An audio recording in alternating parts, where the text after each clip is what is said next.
जैसा कि आपको पता है, ट्रेडिंग के लिए one of the most important चीज है प्राइस एक्शन को अंडरस्टैंड करना, किस तरह से प्राइस एक्शन फॉर्म हो रहा है। पर जो लोग भी बिगिनर हैं, वो जब भी प्राइस एक्शन को सीखना चाहते हैं तो लोग उनसे कहते हैं कि आप कैंडल के बारे में सीख लो, कैंडल स्टिक पैटर्न्स को सीख लो, चार्ट पैटर्न्स को सीख लो, इससे आप इजीली प्राइस एक्शन को समझ जाओगे। असल में ये बहुत ही गलत तरीका है। इससे क्या होगा कि आप कुछ सिचुएशन में तो प्राइस एक्शन को यूज कर पाओगे, पर बाकी सिचुएशन में आप एकदम ब्लैंक हो जाओगे और कंप्लीट प्राइस एक्शन की साइकोलॉजी क्या बन रही है उसको आप कभी भी मास्टर नहीं कर पाओगे। एक्चुअल में ये जो चार्ट पैटर्न्स और कैंडलस्टिक पैटर्न्स वगैरह होते हैं, ये बनाए ही इसलिए गए थे कि इनकी हेल्प लेते हुए लोग बायर्स और सेलर्स की साइकोलॉजी, उनका माइंडसेट समझ सकें।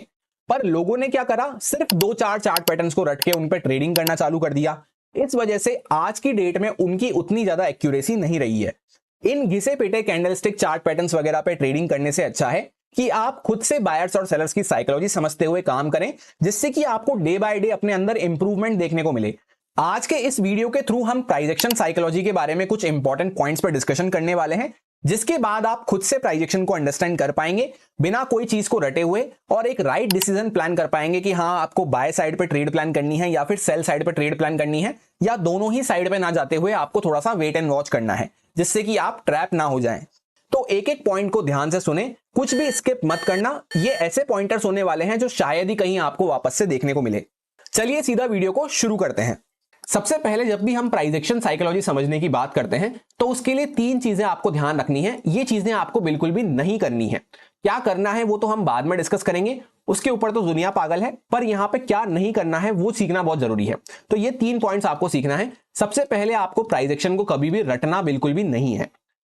रटने से मेरा क्या मतलब है, जैसे फॉर एग्जांपल लोग करते हैं कि कोई कैंडल स्टिक रट ली, जैसे यहाँ पे हैमर कैंडल बन रही है, इसके ऊपर निकलेगा तो हम बाय करेंगे, इस तरह से लोग रटना चालू कर देते हैं। अब ऐसा करने से होता क्या है, यहाँ पे एक हैमर कैंडल बनी, आपको क्या देखने को मिला, हल्का सा मूव हुआ और पूरा मार्केट रिवर्स हो गया। यहाँ पे हैमर कैंडल बनी, काफी अच्छा मूव हमें देखने को मिला। यहाँ पे वापस से हैमर कैंडल बनी, स्टॉप लॉस हिट हो गया। इस तरह से अगर आप करेंगे तो आपके 50% चांस ही रहेंगे एक्यूरेसी के। दूसरी चीज, अगर आप शॉर्टकट ढूंढने के पीछे भागेंगे, तो जनरली ट्रेडिंग सीखने के लिए अगर आप शॉर्टकट ढूंढ रहे हैं तो मैं अभी से आपसे कह देता हूं, जो नॉर्मल रूट है उससे भी लंबा पड़ने वाला है आपको वो शॉर्टकट। लंबा इन द सेंस टाइम भी आपका बहुत ज्यादा लगेगा, और मनी जो आपका पैसा है वो भी आपको सीखने में बहुत ज्यादा लगेगा। इसके बाद तीसरा पॉइंट, कभी भी आपको डिपेंडेंट नहीं रहना है किसी पे भी, ना तो किसी पर्सन पे, ना तो कोई पर्टिकुलर सेटअप वगैरह पे। अगर आप जैसे किसी पर्सन पे फॉर एग्जांपल डिपेंडेंट है कि रोज मैं इसका एनालिसिस देखूंगा, भले ही कोई मेरे पे डिपेंडेंट है, तो मैं आपसे ये कहता हूं कि कभी भी किसी पे डिपेंडेंट मत रहो, मेरे पे भी डिपेंडेंट मत रहो कि इसका एनालिसिस देखूंगा, इसकी साइकोलॉजी समझूंगा, तभी मैं अगले दिन अपना काम कर सकता हूं। ये कहीं ना कहीं आपको बांध रहा है, आपको इंडिपेंडेंट बनने से रोक रहा है। इससे क्या होगा, आपकी जो नॉलेज का ग्राफ है वो कभी भी नहीं बढ़ेगा, एक जगह पे स्टक होकर रह जाएगा। अगर आप किसी पर्सन पे डिपेंडेंट है, या जैसे किसी पर्टिकुलर प्राइस एक्शन पे आप डिपेंडेंट है कि फॉर एग्जांपल ऐसा ऐसा प्राइस एक्शन बनेगा तभी मैं ट्रेड करूंगा, तो भी आप कभी भी एक वर्सेटाइल ट्रेडर नहीं बन पाएंगे जो हर सिचुएशन में ट्रेड लेना जानता हो, हर सिचुएशन में मार्केट को टेकल करना जानता हो। अब क्या नहीं करना है वो हमने समझ लिया। सबसे पहला पॉइंट डिस्कस करते हैं कि हमें क्या करना है। लॉजिक और रीजन समझते हुए चलना है हर चीज के पीछे का। अगर यहाँ पे मार्केट साइडवेज हो रहा है तो क्यों हो रहा है, यहाँ पे गैप अप खुला है तो क्यों खुला है, नीचे आ रहा है तो क्यों आ रहा है, ऊपर जा रहा है तो क्यों जा रहा है, उसके पीछे का एक लॉजिक और रीजन फाइंड आउट करने की हमेशा कोशिश करनी है। क्योंकि मार्केट में कुछ भी हो रहा है, XYZ कुछ भी हो रहा है प्राइस के साथ, उसके पीछे कुछ ना कुछ रीजन है। एक एक कैंडल जो यहाँ पे बन रही है उसके पीछे कुछ ना कुछ रीजन है। ये रीजन जब आप फाइंड आउट करते हुए चलेंगे, ये आगे आपको हेल्प करेगा चार्ट को आगे प्रेडिक्ट करने में। जैसे हो सकता है कभी कभी जब एट द टाइम वो चीज हो रही है आपको ना पता हो कि इसके पीछे का लॉजिक और रीजन क्या है, पर बाद में आप चार्ट बन जाए उसके बाद भी एक बार डिकोड करने की कोशिश करें कि यार यहाँ पे ऐसा क्या हुआ, इस वजह से ये मूव होता हुआ नजर आया, इस वजह से मार्केट साइडवेज होता हुआ नजर आया। ये जानने की कोशिश करनी है, जिससे क्या होगा, आगे जब सेम चार्ट वापस से रिपीट होगा कुछ हफ्ते बाद, कुछ दिनों बाद, क्योंकि ये तो तय है कि मान लेते हैं जैसे 100 तरह से चार्ट रिएक्ट करता है, ये एक इमेजिनेशन वाला फिगर है, 100 तरीके से चार्ट रिएक्ट करता है। तो जब वापस से वो 100 चीजें रिपीट होना चालू होगी तो आपको काफी ज्यादा बेनिफिट मिलेगा, अगर आपने चीजों की साइकोलॉजी समझी है, उसके पीछे का रीजन समझा है, तो उस टाइम पे आप वहां पे एक अपनी परफेक्ट ट्रेड प्लान कर पाएंगे। अब ये जो लॉजिक और रीजन है प्राइस एक्शन के पीछे का, जो ये कैंडल्स मूव कर रही है, इसके पीछे क्या लॉजिक है, क्या रीजन है, इसको हम कैसे समझेंगे, उसके लिए सबसे पहला पॉइंट होता है कि बायर्स और सेलर्स के इमोशंस आपको डिकोड करते हुए चलना है चार्ट पे, क्योंकि इन्हीं की वजह से कैंडल्स मूव करती है। अब बहुत सारे लोग सोचते हैं कि ये कोई अलग अलग पार्टी है, बायर अलग है, सेलर अलग है। ऐसा बिल्कुल भी नहीं होता। ग्रुप ऑफ पीपल सेम ही रहते हैं, वही ट्रेडर हैं, वही इन्वेस्टर हैं, बस उनका माइंडसेट प्राइस एक्शन को देख के अलग अलग हो सकता है। जैसे फॉर एग्जांपल मार्केट यहाँ पे कंसोलिडेट कर रहा है, अब किसी को लगेगा मार्केट यहाँ से ऊपर जाने वाला है, वो बाय करने की सोचेगा, किसी को लगेगा मार्केट सेल कर दूं, कोई दोनों ही साइड पे ना रहते हुए न्यूट्रल माइंडसेट के साथ वेट एंड वॉच करने की कोशिश करेगा। सो इसी बात को आपको डिकोड करते हुए चलना है कि बायर्स और सेलर्स के इमोशंस किस तरह से वर्क कर रहे हैं। क्या बायर डर रहा है वहां पे, क्या सेलर को ग्रीड आ रहा है वहां पे, या सेलर वहां पे किस लेवल के बाद डर सकता है। ये दो चार चीजों का आपको आंसर फाइंड आउट करते हुए चलना है जब भी आप प्राइस एक्शन साइकोलॉजी समझना चाहते हैं। इसके बाद सेकंड पॉइंट में जब आपने एक बार बायर्स और सेलर्स के इमोशन सीखना चालू कर दिया, इसके बाद सेकंड पॉइंट में आपको यह ध्यान रखना है कि वहां पे जो बाइंग हो रही है या वहां पे जो सेलिंग हो रही है, क्या वो ऑपरेटर की तरफ से हो रही है बाइंग, या फिर वहां पे कोई रिटेलर या न्यू ट्रेडर वगैरह एंटर करते हुए नजर आ रहे हैं। क्योंकि जब ऑपरेटर वगैरह की तरफ से बाइंग होगी तो वो बाइंग जनरली सस्टेन कर जाती है, पर अगर वहां पे कोई रिटेलर एंटर करते हुए नजर आ रहे हैं तो जनरली वहां पे हमें ट्रैपिंग देखने को मिलेगी और अगेंस्ट में प्राइस मूव करता हुआ नजर आएगा। सो ये दो ऐसे पॉइंट हो जाते हैं जो आपको हमेशा काम आएंगे। एक तो बायर्स और सेलर्स के इमोशन समझना कि कहां पे कौन ग्रीडी हो रहा है, कहां पे कौन डर रहा है, या किस लेवल के ऊपर कौन डर सकता है, ये सब। दूसरी बात, ऑपरेटर काम कर रहा है या फिर रिटेलर काम कर रहा है वहां पे, ये भी आपको समझना जरूरी है। अगर ये दो पॉइंट भी आप समझ जाते हैं तो काफी हद तक 70% आपको साइकोलॉजी समझ में आने लग जाएगी। अब ये दोनों पॉइंट्स आपके कैसे टिक होते हुए नजर आएंगे, कैसे आप इनको अचीव कर सकते हैं। तो जैसे हम बचपन में क्या करते थे, मैथ्स का प्रॉब्लम सॉल्व करते थे, कोई वैल्यू हमें नहीं पता है तो उसकी जगह हम क्या रखते थे, उसको एक्स मान लेते थे, एक्स अज्यूम करके हम काम करते थे और उस तरह से हम वैल्यू को फाइंड आउट करते थे। ट्रेडिंग में भी आपको सेम वैसा ही करना है, अज्यूम करते हुए चलना है कि यार ऐसा हुआ होगा वैसा हुआ होगा, एक अपनी स्टोरी बनाते हुए चलना है। बायर्स और सेलर्स के पीछे के इमोशन फाइंड आउट करने के लिए अपनी एक स्टोरी बनाते हुए चलना है। और अगर एक्स की वैल्यू आपकी सही निकल जाती है, वो आपको कैसे पता चलेगा कि प्राइस आपके माइंडसेट के अकॉर्डिंग रिएक्ट करना चालू कर देगा। क्योंकि भले हो सकता है जब मार्केट लाइव चल रहा है, रनिंग टाइम में हमें नहीं पता कि यहां पे मार्केट बाइंग का इतना बड़ा मूव क्यों कर रहा है, बाद में जब मार्केट बंद हो जाए तो उसको हमें डिकोड करने की कोशिश करना है कि यहां पे ऐसा क्या क्या हुआ आज के दिन जिस वजह से ये बड़ा सा मूव होता हुआ नजर आया। अब इस तरह से एक्स की वैल्यू अज्यूम करते हुए चलने से क्या होगा, जब आपकी साइकोलॉजी मैच होना चालू होगी चार्ट के साथ, तो ये बार बार जब कंडीशन रिपीट होती है आगे चार्ट पे, तब आपके काफी ज्यादा बेनिफिट करते हुए नजर आएगी। जिसमें अगर सेम वापस से आपको कंडीशन रिपीट होती हुई नजर आ रही है तो वहां पे आप काफी अच्छा बेनिफिट उठा सकते हैं। एक तो होता है चार्ट को रीड करना, जो तो आजकल सभी करते हैं, प्राइस सब सेम देखते हैं, चार्ट सब सेम रीड कर रहे हैं, पर उस प्राइस को कौन फील कर पाता है, वो चीज वहां पर डिफरेंस क्रिएट करती है। अब अगर अभी तक के डिस्कशन से आप मुझसे कनेक्ट कर पाए होंगे तो ये 5 पॉइंट्स मैं आपको ऐसे शेयर करता हूं जो आपको प्राइस एक्शन साइकोलॉजी डिकोड करने में बहुत ही ज्यादा हेल्प करेंगे। कांस्टेंट बेसिस पे हमेशा आपको ये इंक्लूड करते हुए चलना है अपनी साइकोलॉजी में। उसमें सबसे पहला पॉइंट हो जाता है कि अगर प्राइस कोई अपना रनअप ले चुका है, रनअप से क्या मतलब है, कोई एक सिग्निफिकेंट मूव कर चुका है, तो उसी डायरेक्शन में उसी सेम पॉइंट ऑफ टाइम पे वहां पे हमें काम नहीं करना है। हमें करना है या तो वहां पे वेट, या फिर अगेंस्ट में कुछ करेक्शन वगैरह के लिए हम प्लान करते हुए चल सकते हैं, छोटा मोटा मूव।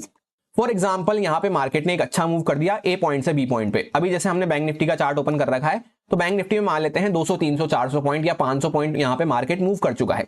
अब यहां पे आके अगर हम सोचे कि यहां से और मार्केट ऊपर चला जाएगा, ये चीज के लिए हमें काम नहीं करना है। क्यों नहीं करना है? क्योंकि ये ऐसा हो जाता है बिल्कुल जैसे पार्टी ऑलरेडी यहां पे ओवर हो चुकी है, किसी ना किसी को ऑलरेडी यहां पे प्रॉफिट बन चुका है। अब ये पार्टी कभी भी खत्म हो सकती है, तो हम वहां पे एट द एंड यहां पे एंड टाइम पे पहुंच रहे हैं पार्टी में, तो हमारे हाथ में कुछ भी नहीं बचेगा। दूसरा पॉइंट, रेयर केसेस के लिए कभी भी काम नहीं करना है। जो रेयरली होते हुए नजर आती है जो चीजें, उनके लिए कभी भी काम नहीं करना है।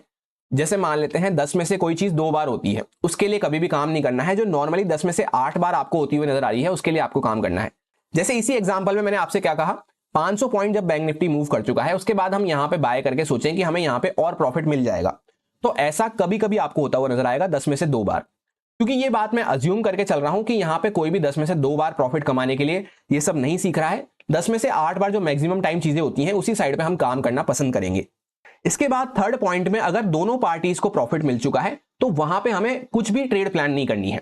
दोनों पार्टी का मतलब होता है कि एक मार्केट ने बाइंग साइड पे भी एक अच्छा मूव कर लिया, सेलिंग साइड पे भी एक अच्छा मूव कर लिया, जहां पे दोनों साइड के सिग्निफिकेंट मूव हो चुके हैं। भले ही इक्वल अमाउंट के मूव नहीं हुए हो, पर सिग्निफिकेंट मूव हो चुके हैं। जैसे मान लेते हैं 600 पॉइंट यहां पे मार्केट ऊपर गया, 500 पॉइंट मार्केट वापस से नीचे आ गया, दोनों साइड के मूव हो चुके हैं, दोनों पार्टी को अच्छा प्रॉफिट मिल चुका है, तो वहां पे हमें बिल्कुल भी काम नहीं करना है, एटलीस्ट कुछ देर के लिए या उस दिन के लिए। उसके बाद फोर्थ पॉइंट में, अगर हम अगेंस्ट में जा रहे हैं मेजर मूव के, तो वहां पे हमें हमेशा कॉशियस रह के और छोटे टारगेट के लिए एज अ करेक्शन प्लान करना होता है।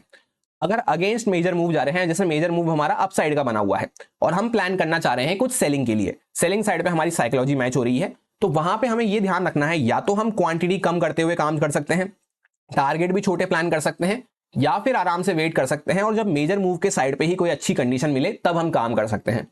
इसके बाद फिफ्थ पॉइंट ऐसा है जहां पे मोस्टली लोग गलती करते हुए नजर आते हैं, ये होता है सिली मिस्टेक्स वाला पॉइंट। अब ये पॉइंट कैसा है इसको आपको मैं अच्छे से एक्सप्लेन कर देता हूं, पहले पांचों पॉइंट आप ध्यान रख लें। अब ये जो फिफ्थ पॉइंट था सिली मिस्टेक्स वाला, ये सिली मिस्टेक्स क्या क्या होती हैं इसको आपको एक्सप्लेन कर देता हूं एक बार। जैसे सबसे पहली सिली मिस्टेक ये होती है कि लोग फोमो कैलकुलेशंस करना चालू करते हैं। फोमो कैलकुलेशंस कैसी होती हैं, जैसे फॉर एग्जांपल यहां पे आपको देखने को मिल रहा है कि बड़ा सा मार्केट गैप अप खुलता हुआ नजर आया। ये बात हमें कब पता चल जाती है, 9:08 पे जब मॉर्निंग में टाइम होता है तो हमें पता चल जाता है मार्केट एग्जैक्टली कहां पे ओपन हो रहा है। ये चीज को देखते हुए लोग क्या सोचते हैं कि यार काश मैं यहां पे कॉल बाय कर जाता तो 2x 3x मेरा यहां पे प्रॉफिट बन जाता, या इतने हजार 5,000 10,000 मेरा प्रॉफिट बन जाता। ऐसा लोग यहां पे सोचना चालू कर देते हैं, फोमो कैलकुलेशंस लगाना चालू कर देते हैं। इस चक्कर में क्या होता है, उनके आगे की साइकोलॉजी इंपैक्ट होती है। दूसरी सिली मिस्टेक क्या होती है, लोग यहां पे सर्च करना चालू कर देते हैं, चार्ट पे ढूंढना चालू कर देते हैं। क्या ढूंढना चालू कर देते हैं, जैसे फॉर एग्जांपल उन्होंने किसी का सुन लिया कि यार कल तो मार्केट बियरिश रह सकता है, सेल साइड की पोजीशन बनानी है, तो वो यहां पे ढूंढना चालू कर देते हैं कि अरे यार कहां पे सेल की पोजीशन बना सकता हूं, कहां पे सेल की पोजीशन बना सकता हूं। इस तरह से एक होता है कि आपने न्यूट्रल रह के चार्ट को देखा, जहां पे चार्ट आपको अपने आप बताएगा कि यार मैं यहां पे बाय साइड पे जा सकता हूं, यहां पे सेल साइड पे जा सकता हूं, या दोनों ही साइड पे ना जाते हुए थोड़ा सा कंसोलिडेशन कर सकता हूं, रुक सकता हूं। वहां तो आप न्यूट्रल माइंडसेट के साथ चार्ट को डिकोड करने की कोशिश कर रहे हो। पर एक होता है बायस्ड नेचर के साथ, या जैसे सर्च कब करता है आदमी, जब उसने कोई पोजीशन बना रखी हो। मान लेते हैं सेल साइड की ही आपने पोजीशन बना रखी है, पुट आपने बाय कर रखा है। तो जब आपने पुट बाय कर रखा है तो आप यहां पे रीजन फाइंड आउट करना चालू करोगे कि हाँ यार अब ये बन रहा है यहां पे तो अब ये गिर जाएगा मार्केट, अब ऐसा हो रहा है तो मार्केट गिर जाएगा। उस चक्कर में क्या होता है, जैसे मार्केट यहां से बढ़ना चालू करा, अब कोई यहां पे ही पुट की पोजीशन बना के बैठा हुआ है, तो वो क्या सोचेगा, यार बड़ी कैंडल बन गई, चलो अब तो मार्केट क्या पता गिर जाए। फिर यहाँ पे रेजिस्टेंस के आसपास, जैसे यहाँ पे रेड कैंडल बनी, यहाँ पे सोचेगा कि मार्केट गिर जाए, फिर रेजिस्टेंस के आसपास आएगा, वो सोचेगा गिर जाए। तो इस तरह से आपको चीजें ढूंढना नहीं है, जो आपको ऑटोमेटिकली चार्ट अपने आप बता रहा है उस बात पे आपको फोकस करना है। और इस बात में ये भी ध्यान रख लेते हैं कि भले ही आपका मान लेते हैं प्लान था सेल साइड पे, आप सेल भी कर रहे थे, सेल साइड का आपको सेटअप भी मिला, पर चार्ट आपको हाथों हाथ ये दिखाना चालू कर दिया कि नहीं मैं तो ऊपर जा रहा हूं। तो उस टाइम पे आपको चीजें ये नहीं ढूंढनी है कि कहां पे सेल की अपॉर्चुनिटी बन रही है, आपको चार्ट को फॉलो करते हुए चलना है, तभी जाके आप प्राइस एक्शन साइकोलॉजी से अपनी साइकोलॉजी मैच कर पाएंगे। क्योंकि जब भी आप चीजों को बिना ढूंढे न्यूट्रल रह के चार्ट को देखेंगे, अपने आप चार्ट आपको कई सारी बातें बताएगा। इसके बाद थर्ड सिली मिस्टेक जो लोग करते हैं, इमीडिएटली अपनी साइकोलॉजी को रिवर्स कर देते हैं। रिवर्स से क्या मतलब है, जैसे फॉर एग्जांपल यहां पे गैप अप खुला, उनका माइंडसेट हो गया बाय साइड पे, बाय में उन्होंने ट्रेड ली, इमीडिएटली यहां पे उनका स्टॉप लॉस कट डाउन हुआ इसके नीचे। अब यहां पे वो क्या करेंगे, इमीडिएटली सेल की पोजीशन बना लेंगे। इसको कहते हैं बेसिकली रिवेंज ट्रेडिंग। तो रिवेंज ट्रेडिंग वाली जो रिवर्स साइकोलॉजी होती है, आपका पहले बाइंग में माइंडसेट था, जैसे ही आपका स्टॉप लॉस कटा आप तुरंत यहां पे सेल की पोजीशन बना रहे हो। पहले आप कॉल बाय कर रहे थे, अब आप पुट बाय कर रहे हो हाथों हाथ। तो इसमें क्या होगा, जैसे मार्केट नीचे गया और वापस यहां पे साइडवेज हो गया, फिर वापस से ऊपर निकलना चालू कर दिया, उसके बाद दोबारा से आप यहां पे अपने पुट की पोजीशन को कट डाउन करोगे और वापस से कॉल में जाने की कोशिश करोगे। इस तरह से बार बार आपकी साइकोलॉजी इंपैक्ट होगी। तो लॉन्ग रन में इस तरह से आप सक्सेसफुल कभी भी नहीं बन पाओगे।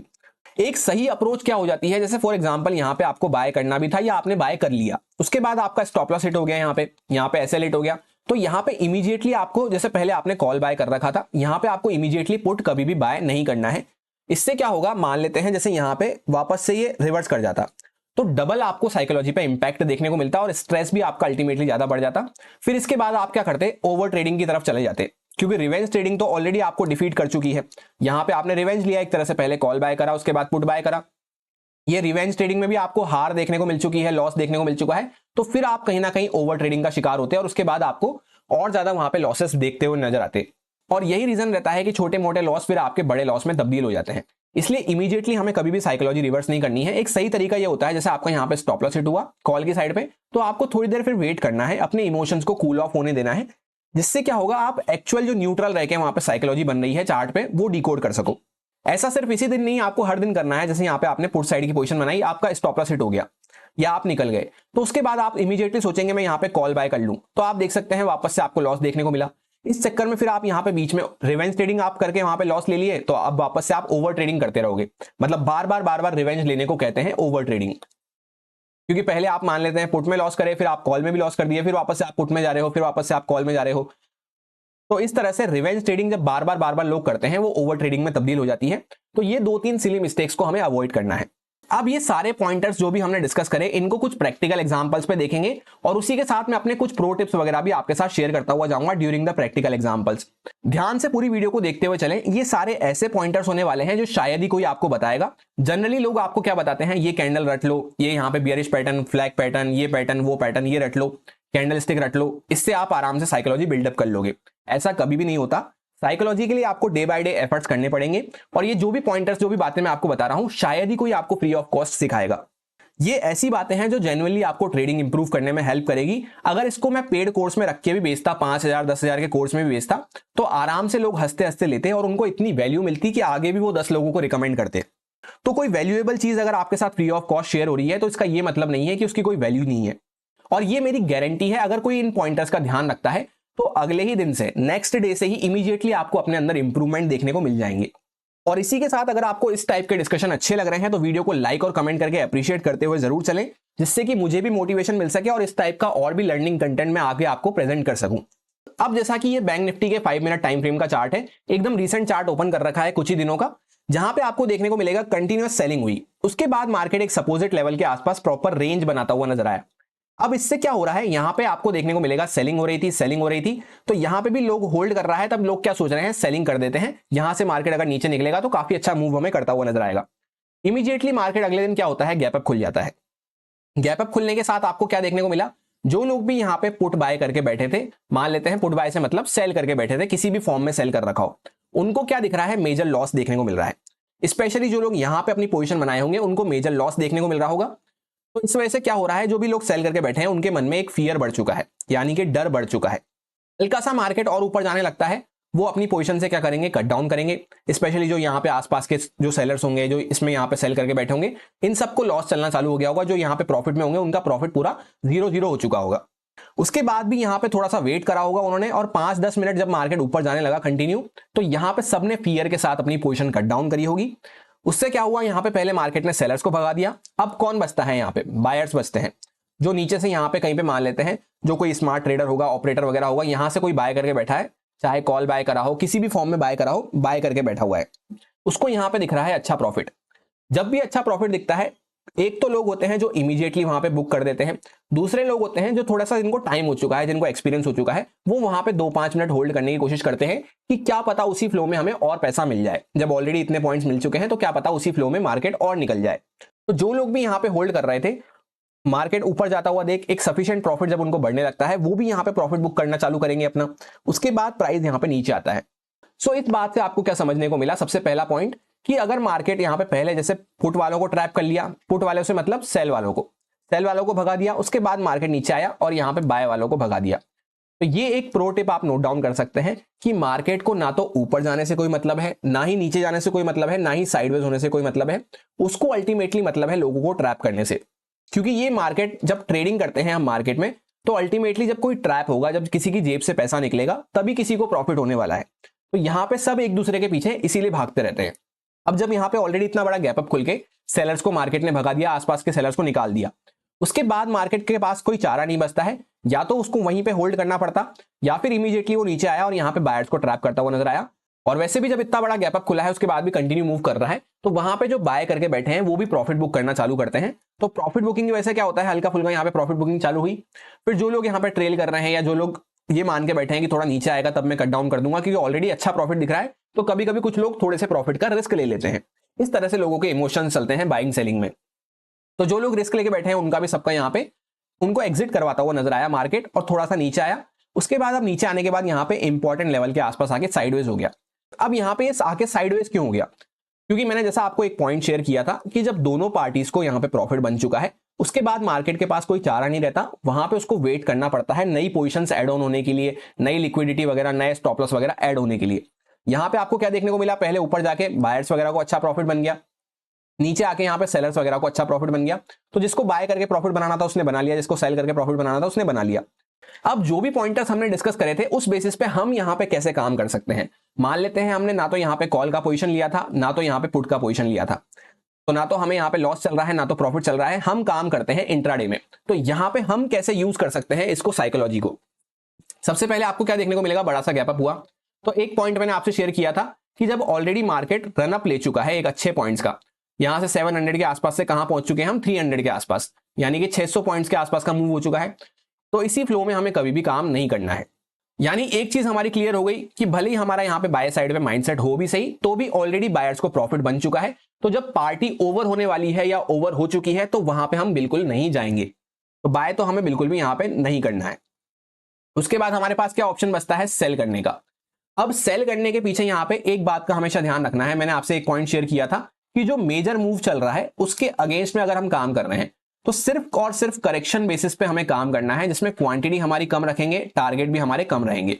तो ये जो सेलिंग आ रही है, अगर इसमें हम कुछ प्लान करना चाहते हैं तो हमें एज अ करेक्शन पर्सपेक्टिव से प्लान करना पड़ेगा। या फिर दूसरा चीज वही है कि वहां पे वेट करो जब तक मेजर मूव के साइड पे वापस से कोई फेवरेबल कंडीशन नहीं बनती है, नए स्टॉप लॉस वगैरह क्रिएट होके फेवरेबल कंडीशन नहीं बनती है। जैसे यहाँ पे मान लेते हैं बाय करना था, तो यहाँ तो बाय नहीं कर सकते, तो वापस से मार्केट कुछ करेक्ट वगैरह करे, कुछ नई कंडीशन बनाए बाय करने के लिए, तब हम बाय कर सकते हैं। तो ये दो अप्रोच हो जाती है हमारे पास। अब जैसा मान लेते हैं यहाँ पे हम बाय करना चाहते थे पर नहीं कर पाए, मार्केट बड़ा सा गैप अप खुल गया, यहाँ पे हम सेल नहीं करना चाहते, तो जब ये बात का भी ध्यान रखना है, जैसे दोनों पार्टी को प्रॉफिट बन गया तो उसके बाद हमें कुछ भी नहीं करना है, हमारे हाथ से अपॉर्चुनिटी जा चुकी है। उसके बाद आप देखेंगे तो जैसे यहाँ से ब्रेकआउट होता है, अगर हम अभी तक कोई ट्रेड नहीं बनाए हैं, हमें प्रॉफिट लॉस नहीं हुआ है कुछ भी, अभी तक हमारी ट्रेड की लिमिट बची हुई है, तो यहाँ पे ये होता है एक बेटर रिस्क रिवॉर्ड वाला एरिया, जहां पे एक फ्रूटफुल रिस्क रिवॉर्ड हमें मिल सके।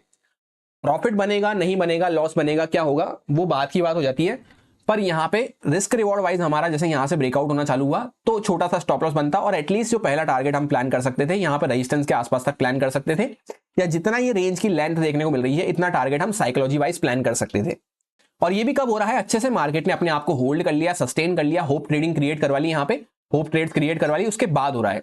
अब जैसा कि यहाँ तो काफी बड़ा मूव हो गया, पर इतने बड़े मूव के लिए हम कभी भी प्लान करते हुए नहीं चलते, क्योंकि ये रेयर केस में होते हैं। और जैसा मैंने आपसे कहा 10 में से 2 बार जो चीजें हो रही है उसके लिए हमें कभी भी प्लान नहीं करना होता। तो यहाँ पे बेटर अप्रोच क्या हो जाती है साइकोलॉजी वाइज, कि यहाँ पे जैसे ब्रेकआउट हुआ है तो इतना टारगेट हम प्लान करने के बाद कुछ क्वांटिटी यहाँ पे इस लेवल के आसपास बुक कर सकते हैं, फिर रिमेनिंग क्वांटिटी हमारे ऊपर है कि हम होल्ड करके ट्रेल करना चाहें तो एक बड़ा मूव कैप्चर कर सकते हैं। अब जैसा आपको ध्यान हो, वीडियो के स्टार्टिंग में 2 मेन पॉइंट हमने डिस्कस करे थे कि एक तो बायर्स और सेलर्स के इमोशंस हमें समझ में आने चाहिए अगर किसी भी चीज का लॉजिक, किसी भी चीज की साइकोलॉजी फाइंड आउट करनी है, तो दूसरा वहां पे ऑपरेटर काम कर रहा है या फिर रिटेलर काम कर रहा है वो हमें समझ में आना चाहिए। तो बायर्स और सेलर्स के इमोशन के रिलेटेड हमने काफी सारे पॉइंटर्स ऐसे देखे जो आपको साइकोलॉजी डिकोड करने में हेल्प करेंगे। अब आते हैं सेकंड पॉइंट पे कि ऑपरेटर वर्सेस रिटेलर। सबसे पहले दोनों में डिफरेंस क्या होता है। एक ऑपरेटर जो होता है उसके पास रहता है हजारों करोड़ों का फंड, लाखों करोड़ों का फंड। ये लोग कौन होते हैं, ये कोई फर्म होते हैं, डीआईआई हो गए, एफआईआई हो गए, बड़े बड़े म्यूचुअल फंड हाउसेस हो गए, इंस्टीट्यूशंस हो गए, या कभी कभी गवर्नमेंट भी अपना पैसा इनफ्लो करती है तो वो भी अच्छे खासे अमाउंट में करती है। दूसरा होता है वहीं पर रिटेलर। रिटेलर क्या है, रिटेलर आपके और हमारे जैसे छोटे लोग जो 10,000 से लेकर मान लेते हैं मैक्स टू मैक्स जिनके पास 10 करोड़ रहता है एक पर्टिकुलर ट्रेड में इन्फ्यूज करने के लिए, तो ये हो जाते हैं रिटेलर। अब मान लेते हैं कि ऑपरेटर को भी बाय करना है और रिटेलर को भी कुछ ऐसा दिख रहा है वो भी बाय करना चाहता है, तो ये दोनों कभी एक साथ नहीं हो सकते। ना तो ये एक साथ काम कर सकते हैं, ना एक साथ अपनी पोजीशन रख सकते हैं। उसके मल्टीपल एग्जांपल मैं भी आपको शो करूंगा। मान लेते हैं रिटेलर भी बाय करने आ गया, तो ये उस टाइम पे क्या करेगा, या तो रुक जाएगा थोड़ा ऑपरेटर, या फिर उस टाइम पे हल्की फुल्की सेलिंग दिखा सकता है या ज्यादा भी सेलिंग में जा सकता है, पर साथ में कभी भी बाय नहीं कर पाएगा। उसके पीछे का सिंपल सा रीजन यह है कि लिक्विडिटी की कमी पड़ जाती है। ऑपरेटर को बाय करना होता है हजारों करोड़ में, मान लेते हैं 12,000 करोड़ में उसमें कुछ क्वांटिटी लेनी है, तो वो जब रिटेलर भी बाय कर रहे हैं, सारी दुनिया बाय कर रही है, तब वो अपनी क्वांटिटी फुलफिल नहीं कर सकता है, तो उस टाइम पे वो वेट करता है या प्राइस को थोड़ा रुकवा देता है या अगेंस्ट में काम करने की कोशिश करता है। और अल्टीमेटली होता क्या है, जो ऑपरेटर चाहेगा उसी डायरेक्शन में मार्केट जाता हुआ नजर आता है। रिटेलर के हिसाब से जैसे हम लोग जब काम करते हैं, हमारे पास ये कैपेबिलिटी नहीं है कि हम मार्केट को मूव करवा सकें। मार्केट को मूव यही करवा सकते हैं जो एक साथ बड़ी क्वांटिटी पंच करते हैं। और एक ऑर्डर कैसे फुलफिल होता है, जब एक साइड पे कोई बाय करने वाला होगा एक पर्टिकुलर प्राइस पे, मान लेते हैं 100 रुपए के प्राइस पे, और उसी टाइम पे उसी प्राइस पे कोई सेल करने वाला होगा, तो इस तरह से ये ऑर्डर की एक साइकिल कंप्लीट होती है। अब जब सब लोग वहां पे मान लेते हैं रिटेलर भी बाय करना चाह रहा है, ऑपरेटर भी बाय करना चाह रहा है, तो सभी बाय करना चाह रहे हैं, तो उनको सेल कौन करेगा, इस बेसिस पे लिक्विडिटी काम करती है। अब जैसे फॉर एग्जांपल यहाँ पे मार्केट बड़ा सा गैप अप खुला, ऑपरेटर को अगर यहाँ पे बाय करना होगा तो वो क्या करेगा, यहाँ पे जाके बाय नहीं करेगा कभी भी, उसने या तो ऑलरेडी यहाँ पे बाय कर लिया होगा, या फिर वो जब यहाँ पे सब लोग देख रहे हैं, सब लोगों को दिख रहा है कि बड़ा सा गैप अप खुला है, ओवरनाइट सेंटीमेंट पॉजिटिव हुए हैं, हैमर कैंडल वगैरह बन गई, मार्केट ऊपर जा रहा है कंटिन्यू, तो यहाँ पे बाय करते हैं रिटेलर। उनके मन में आ रही होती है फोमो वाली फीलिंग, जैसा मैंने आपसे कहा फोमो कैलकुलेशंस वो करते हैं कि यार मैं कॉल बाय कर लेता तो इतना प्रॉफिट हो जाता, ये हो जाता, वो हो जाता, और फिर मार्केट कंटिन्यू ऊपर जा रहा है, तो वो यहाँ पे जल्दबाजी में एंटर करते हैं। और ऑपरेटर उस टाइम पे क्या करता है, अगर उसके पास बाय की पोजीशन होगी भी तो भी वो यहाँ पे सेल करने की कोशिश करेगा, क्योंकि जब बाकी लोग भागते हुए आ रहे हैं उसकी साइड पे तो उसको वहां पे एग्जिट करना पड़ता है या प्रॉफिट बुकिंग पे ध्यान लगाना पड़ता है। या फिर मान लेते हैं उसके पास यहाँ पे कोई पोजीशन नहीं भी है, फिर मार्केट गैप अप खुल रहा है, तो भी वो कोशिश करेगा यहाँ पे बाय ना करते हुए सेल करेगा। उसके बाद जैसा आप देखेंगे पहले लोगों का यहाँ पे बाय साइड पे माइंडसेट हुआ, चेंज कर दिया सेल साइड पे, मार्केट साइडवेज हुआ, वापस से मार्केट यहाँ पे ब्रेकआउट वगैरह करा। तो इतने टाइम तक जब यहाँ पे लोग यहाँ पे वेट कर चुके, होल्ड कर चुके, मार्केट आधा दिन जा चुका है, मार्केट का 12 बजे के आसपास का यहाँ पे टाइम हो चुका है, तो उसके बाद जब तक लोग यहाँ पे गिव अप कर चुके, फिर उसके बाद मार्केट ने एक बड़ा मूव दिया। ऑपरेटर हमेशा वैसी जगह पे काम करते हैं जहां पे कोई एंटिसिपेट करता हुआ नहीं चल रहा, सबको पता है वहां पे काम नहीं हो पाएगा। जैसे यहां से ब्रेकआउट वगैरह हुआ तो इसके बाद आप देख सकते हैं ऊपर तो गया प्राइस, पर उतने स्पीड के साथ, उतने मोमेंटम के साथ नहीं जा पाया, क्योंकि ऑर्डर फुलफिल करने के लिए बीच बीच में उसको रिट्रेसमेंट, करेक्शन वगैरह इस तरह से दिखाना पड़ा। और जब यहाँ पे सबको दिख गया कि यार बड़ा सा मूव हुआ है, और सब यहाँ पे एट दी एंड मार्केट खत्म होने के बाद या अगले दिन सब सोच रहे होंगे कि मार्केट तो काफी अच्छा पॉजिटिव साइड में मूव कर दिया, क्योंकि नीचे से लेकर अगर ऊपर तक आप चेकआउट करेंगे तो काफी अच्छे पॉइंट्स का मूव हो चुका है। तो जब सबका यहाँ पे बाइंग साइड में माइंडसेट हो गया, अब अगले दिन आप चेकआउट करेंगे तो यहाँ पे क्या हुआ, मार्केट गैप अप खुला, सब बाइंग साइड पे सोच रहे हैं और मार्केट कहीं ना कहीं धीरे धीरे करता हुआ नीचे की साइड पे आ गया। तो इस तरह से ऑपरेटर वर्सेस रिटेलर साइकोलॉजी चलती है, जहां पे ऑपरेटर जनरली अगेंस्ट में काम करने की कोशिश करता है।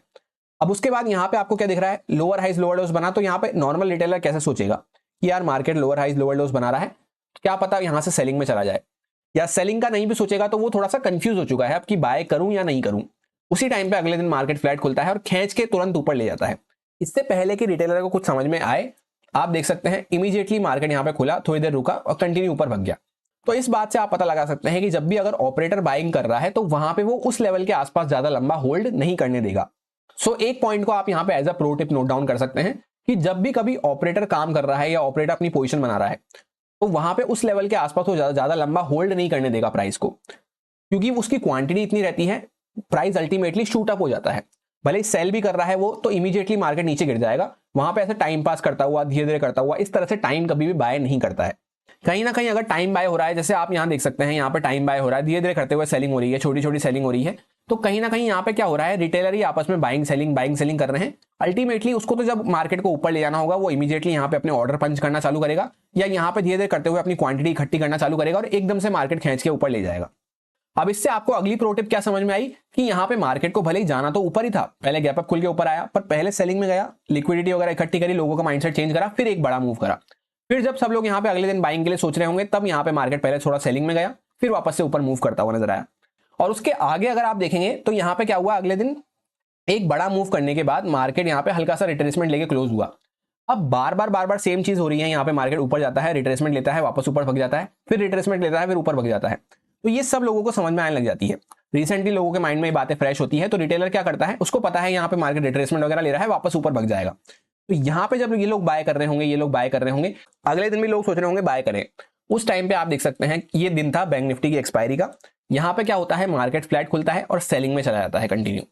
फिर से लोगों की साइकोलॉजी चेंज कर दी। तो इस तरह से साइकोलॉजी ऑपरेटर के हिसाब से चलती है, रिटेलर माइंडसेट से कभी भी साइकोलॉजी नहीं चलती है। अब इतने डिस्कशन के बाद काफी लोगों का ये कमेंट आ सकता है वीडियो के नीचे कि ये तो चार्ट पे हो गया, इसलिए मैं आपको बने बनाए चार्ट पे ये सारी बातें बता रहा हूं। तो ध्यान से इस बात को समझें कि जिस दिन यहाँ पे बैंक निफ्टी की एक्सपायरी थी, उस दिन मैंने आपसे क्लियर कट ये बात कही थी कि अगर मार्केट फ्लैट प्राइस के आसपास ओपन होता है तो हमें यहाँ पे बिल्कुल भी बाय नहीं करना है, अगर फ्लैट खुल के मार्केट ऊपर जाता है तो। रीजन भी बताया था कि एक दिन पहले ही मार्केट फ्लैट खुल के तुरंत ऊपर गया है, तो वापस से अगर फ्लैट खुल के ऊपर जाता है तो हम बाय करते हुए नहीं चल सकते। सो ऐसा बिल्कुल भी नहीं है कि ये चार्ट बन गया, उसके बाद यहाँ पे सेलिंग हो गई, मार्केट जिगजैग करता हुआ नजर आया, तब मैं आपके साथ डिस्कस कर रहा हूं। पहले ही ये सारी बातें एनालिसिस में डिस्कस हो चुकी है कि किस लेवल के ऊपर हमें अच्छा बाइंग का मूव मिल सकता है, किस लेवल के नीचे अच्छा सेलिंग का मूव मिल सकता है। एक दिन पहले भी अगर आपको याद हो तो मैंने आपसे यही कहा था कि मार्केट अगर वापस से अपना हाई क्रॉस करना चालू करता है, तब हम बाइंग में एक अच्छा मोमेंटम कैप्चर करते हुए चल सकते हैं। सेलिंग अग्रेसिव होकर हम नहीं कर पाएंगे, यहाँ पे इस जोन में भले ही मार्केट बना रहता है तो जिगजैग करता रहेगा, सेलिंग अग्रेसिव होकर हम 50,000 के नीचे ही कर पाएंगे। तो ये सारे लेवल्स वगैरह, ये सारे यहाँ पे साइकोलॉजी और ये सारा प्लान मैं किस बेसिस पे बना पा रहा हूँ, वही प्राइस एक्शन साइकोलॉजी के बेसिस पे जो मैं आपको समझाने की कोशिश कर रहा हूँ।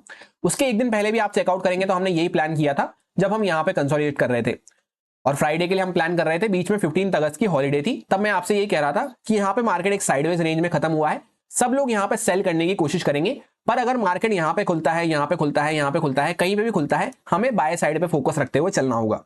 ये किस बेसिस पे मैंने आपसे कहा था, क्योंकि जब नॉर्मल रिटेलर यहाँ पे सेल करने की सोच रहा है, सब लोगों को दिख रहा है कि यहाँ से सेल कर दो, अच्छा प्रॉफिट बन जाएगा, तब मार्केट उस साइड पे नहीं जाता है। अब यहाँ पे होता क्या है, प्राइस उसी साइड पे मूव करा जहां पे हम सोच रहे थे बाइंग साइड पे, बड़ा सा गैप अप खुला, नीचे आया, फिर वापस से कंटिन्यू उसी साइड पे जाता हुआ नजर आया। और उसके अगले दिन जब हम प्लान कर रहे थे, मैंने आपसे सिंपल सी बात ये कही थी कि यहाँ पे बायर्स काफी अच्छे प्रॉफिट में आ चुके हैं, काफी अच्छा मोमेंटम उनको देखने को मिला है। तो अगर वापस से मार्केट गैप अप खुल के सेलिंग में जाता है, जब तक वापस से अपना हाई क्रॉस ना करे तब तक हम बाय तो नहीं कर सकते, और सेल भी हम अग्रेसिव होकर नहीं कर सकते। सेलिंग कब कर पाएंगे अग्रेसिव होके, 50,000 के नीचे, जब यहाँ पे मार्केट जहां से बाइंग का मोमेंटम किया है इसको ब्रेक डाउन करना चालू करता है। तो बीच के एरिया में हमने यही प्लान किया था कि यहाँ पे मार्केट थोड़ा सा जिगजैग करता हुआ रह सकता है। अब आप देख सकते हैं गैप अप खुल के मार्केट सेलिंग में आया, तो वापस से जब अपना हाई क्रॉस नहीं करा तो बाइंग में भी कोई अच्छा मूव नहीं मिला, और सेलिंग में अच्छे मूव के लिए वैसे भी हमने प्लान नहीं रखा था। तो इस बीच में आप देख सकते हैं सेलिंग के भी छोटे छोटे मूव होते हुए नजर आए, बेसिकली मार्केट एक कंसोलिडेशन करता हुआ नजर आया। तो जो सारे पॉइंट्स हमने डिस्कस करे हैं उनके आपको कई ज्यादा बेनिफिट मिलने वाले हैं बार बार जब आप प्रैक्टिस करेंगे। अब उसके आगे अगर आप देखेंगे तो मार्केट एकदम साइडवेज बिहेव करता हुआ नजर आया। इसके पीछे भी एक पर्टिकुलर रीजन था, हर चीज का यहाँ पे कुछ ना कुछ रीजन होता है, बिना रीजन के कभी भी प्राइस एक्शन मूव नहीं करता है। ये बात को जैसा मैंने अभी आपको शेयर किया, और एक दिन पहले ही मैंने आपको, जब हम यहाँ पे खड़े थे अगले दिन का एनालिसिस कर रहे थे, तभी मैंने आपसे कह दिया था कि मार्केट थोड़ा सा शांत हो सकता है, थोड़ा सा रेस्ट ले सकता है, तो वो हमें शॉकिंग नहीं लगना चाहिए। क्यों, रीजन बताया था उसका, FOMC मीटिंग स्टार्ट होने वाली है 21 अगस्त से लेकर 23 अगस्त तक ये मीटिंग चलेगी। 23 अगस्त को फाइनल स्पीच आने वाली है जो फेड के चेयरमैन होते हैं उनकी। तो उस टाइम तक, जब तक ये कंक्लूजन नहीं आ जाता है, तब तक मार्केट थोड़ा सा रुक सकता है, शांत हो सकता है। जिन लोगों को नहीं याद आ रहा है उनको रिकॉल करवाने के लिए एक छोटी सी क्लिप मैं यहाँ पे प्रेजेंट कर दूंगा। इसी के साथ एक इंपॉर्टेंट अपडेट ये है कि FOMC जो मीटिंग होती है वो स्टार्ट हो चुकी है। जो फेड मीटिंग होती है बेसिकली यूएस मार्केट वगैरह को काफी ज्यादा इंपैक्ट करती है, वो स्टार्ट हो चुकी है 21 अगस्त से, आज से। तो इसका जो कंक्लूजन आएगा वो 23 अगस्त को डिक्लेयर करेंगे फेड के जो चेयरमैन होते हैं मिस्टर पोवेल। तो उनकी स्पीच हमें 23 अगस्त को देखने को मिलेगी, फाइनल जो कंक्लूजन रहता है। तो उस पर भी मार्केट की नजर रह सकती है, स्पेशली यूएस मार्केट की। तो हमारा मार्केट भी थोड़ा सा यहाँ पे अगर शांति लेता है तो उसके लिए हमें शॉकिंग नहीं लगना चाहिए, क्योंकि हो सकता है मार्केट कल के दिन थोड़ा सा रेस्ट लेता हुआ नजर आए। फिर भी टेक्निकल वाइज कैसे हम प्लान रख सकते हैं वो हमने डिस्कस कर लिया है। यहां से अगर क्रॉस करता है मार्केट तो हमारा बाइंग साइड पे प्लान रह सकता है। और इनफैक्ट अगला दिन भी अगर आप चेकआउट करेंगे, जो फ्राइडे का दिन अभी लाइव चल रहा है, उस दिन भी यहाँ पे मार्केट एकदम साइडवेज पड़ा हुआ है। दोनों दिन से आप देख सकते हैं। और यहाँ पे जब हम खड़े थे तभी मैंने आपसे कह दी थी कि आज से स्पीच स्टार्ट हो गई है, तो अब मार्केट यहाँ पे शांति ले सकता है, और अगले दिन भी मार्केट एकदम एक रेंज के अंदर में पड़ा हुआ है। अगर आप इस वीडियो पे लाइक करते हैं, कमेंट करते हैं, ज्यादा से ज्यादा सपोर्ट करते हैं, तो इसका सेकंड पार्ट मैं बहुत जल्द लाने की कोशिश करूंगा, जिसमें हम कुछ एडवांस साइकोलॉजी पॉइंटर्स पर डिस्कशन करेंगे। पर वो पार्ट सिर्फ जब ही आएगा जब आप इस वीडियो को सपोर्ट करते हैं। एटलीस्ट 5000 लाइक्स तो मैं एक्सपेक्ट करके चलता हूं, जब ये गोल पूरा हो जाएगा, और 1000 कमेंट्स, तब मैं आपको सेकंड पार्ट वहां पर डिलीवर कर दूंगा। क्योंकि एक्चुअल में यही रियल नॉलेज है जो आपके काम आएगी, बाकी सब बेकार है। जब तक आप चीजों के पीछे की साइकोलॉजी नहीं समझेंगे तब तक बाकी सब बेकार है, कुछ भी आप करते रहे। और ये सब फ्री ऑफ कॉस्ट शायद ही कोई आपको प्रोवाइड करे। और इस तरह से डेली एनालिसिस में अगर आप चीजें सीखना चाहते हैं, डेली बेसिस पे सीखना चाहते हैं, तो दूसरे वाले चैनल को भी ज्वाइन कर सकते हैं। वहां पे डेली एनालिसिस में भी कुछ पॉइंट्स आपको सीखने को मिलेंगे, और वीकेंड स्पेशल वीडियो आता है एक वहां पे, उसमें भी आपको इस तरह की साइकोलॉजी सीखने को मिलेगी। अच्छा लगा हो वीडियो तो लाइक और कमेंट करके अप्रिशिएट कर सकते हैं। कुछ क्वेरीज हो, कुछ आपके फीडबैक हो, तो वो भी आप कमेंट करके बता सकते हैं। शेयर करें अपने दोस्तों के साथ, क्योंकि यही रियल नॉलेज है। मिलते हैं किसी नेक्स्ट वीडियो में। Thank you.